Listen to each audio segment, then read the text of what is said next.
Hello Bookish Fiends, and welcome to another bookish video. Today I'm going to share with you some of the books that I've purchased for October so far. I mean, I may purchase more, but trying to stick to a budget here. But these are some of the books that I've purchased for October, and I want to share them with you. And yeah, let's jump into it.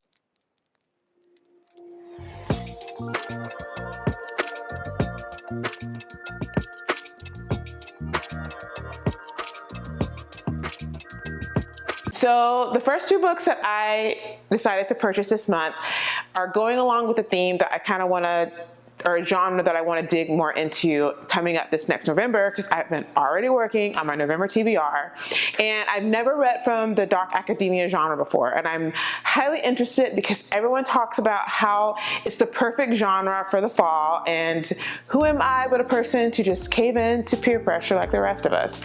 So I decided to dip my toe in the dark academia genre, and I'm starting with these two books. The first is The Secret History by Donna Tartt. So this book is quintessential.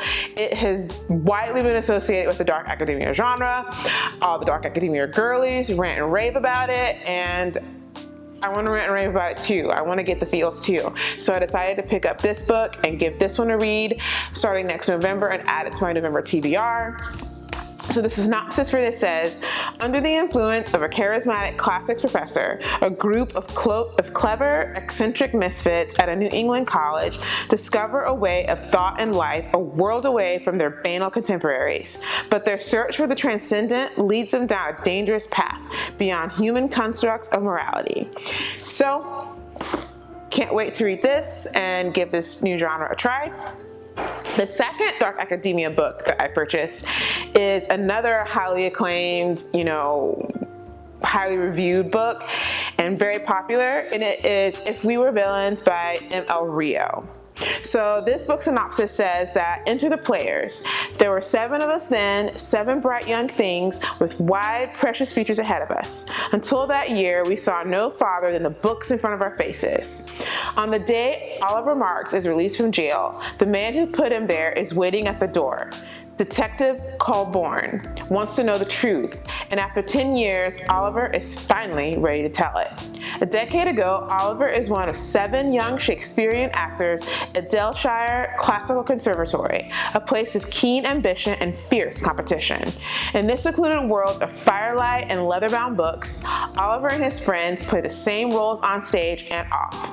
Hero, villain, tyrant, temptress, ingenue, extra, but in their 4th and final year, good-natured rivalries turn ugly, and on opening night, real violence invades the students' world of make-believe. In the morning, the 4th years find themselves facing their very own tragedy and their greatest acting challenge yet, convincing the police, each other, and themselves that they are innocent. So this sounds superb, and I can't wait to read it next month and find out what everyone is talking about.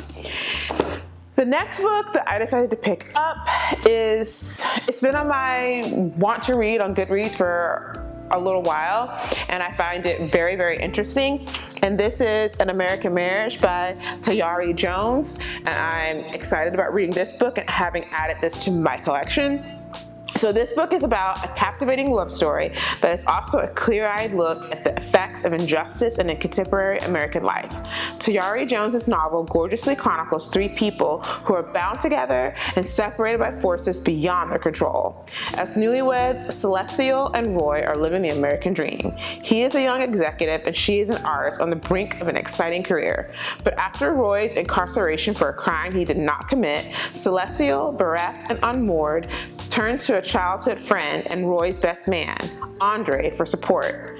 As Roy's absence drags on, Celestial faces soul-wrenching decisions about balancing loyalty with independence, desire with social and familial expectations, and what is right with what is fair, and to whom. So I love books that have a lot of angst, family drama. I eat that up with a spoon. So I'm excited to dig into this one and give this author a try. She is new to me. This is going to be my first book by her.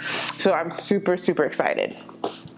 The next book I have to pick up for this month and add to my collection is Nothing Like the Movies by Lynn Painter.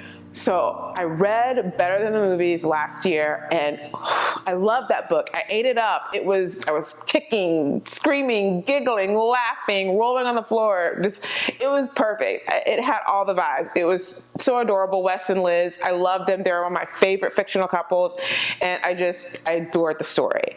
So when I heard there was going to be a sequel, literally my heart like dropped. I was like, oh my God, what's happening? Like, please, you have to protect them at all costs. Wes and Liz are just perfection. So I have to find out what happens in their love story, and I can't wait to dive into this and see them happy and together and just young and free. I can't wait to read this book and find out what goes on and see them get their happy ending. So there's that.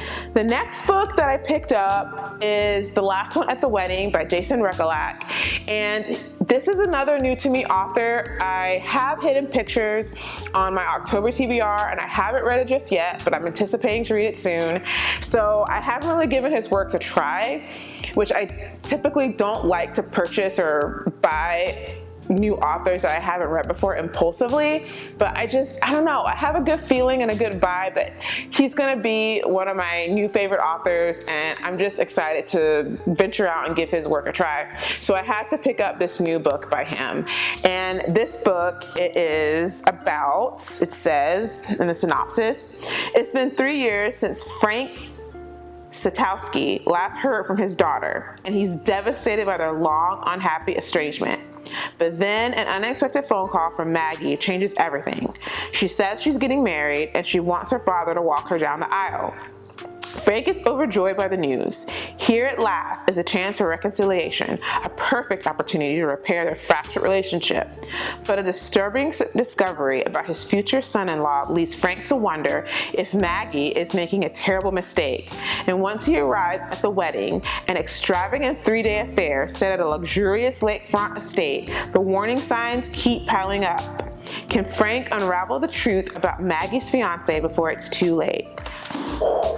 Again, family drama, secrets, like fractured relationships. Oh, I love it, and I can't wait to dive into this and see what it's all about and give this author a try, because I think I'm going to really enjoy his work.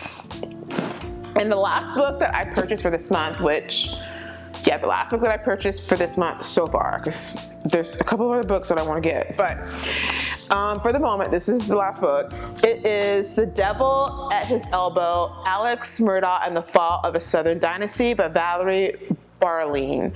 And yeah, I love true crime.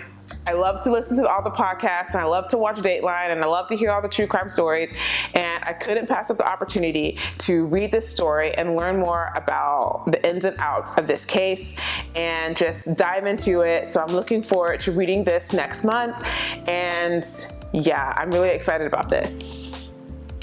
So this one says, Alex Murdaugh was a benevolent dictator, the president of the South Carolina Trial Lawyers Association, a political boss, a part-time prosecutor, and a partner in his family's law firm. He was always ready with a favor, a drink, and an invitation to Moselle, his family's 1,700-acre hunting estate.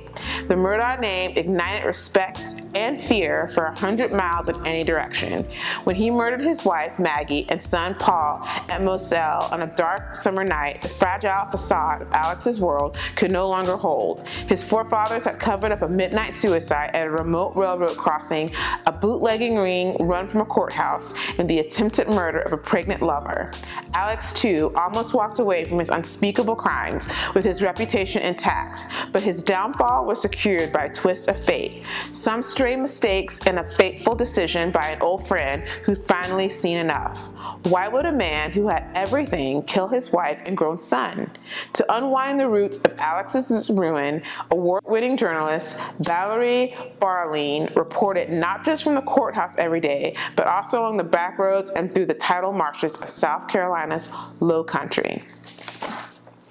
I'm really interested in this story and learning more about this case and the fallout from these murders, and just really excited about this. So I can't wait to read this next month.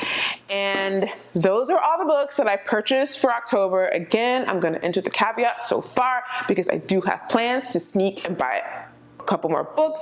Shh, don't tell my husband, but it's between me and you. So yeah, that's it. So I hope you have a terrific rest of your day, and let me know what books you're excited to buy this month. What are your anticipated new releases? What are the books that are on your want to read list that you're anxious to buy? And have you read any of the books that I purchased? Are they good? What are your thoughts? What are your feelings? Let me know in the comments below, and I will see you in the next video. Have a terrific day. Bye.